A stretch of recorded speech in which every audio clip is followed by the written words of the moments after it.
এবং পৌঁছে গেছি ইনশাল্লাহ রায়পুর আলতাফ মাস্টারের ঘর। সাথে আছে ছোট ভাই রুবেল, সাবেক ছাত্রলীগের তুখোড় ছাত্র নেতা। আপনাদের সামনে এখন বাইক রাইডিং করছি। দেখেন নদীর ঘর, নদীর রায়পুর আলতাফ মাস্টারের ঘাট। সুন্দর লোকেশন, পরিবেশ, সুন্দরী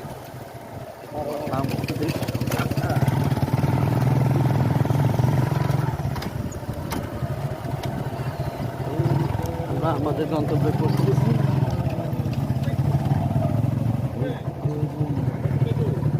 এরা ইয়ে নেব।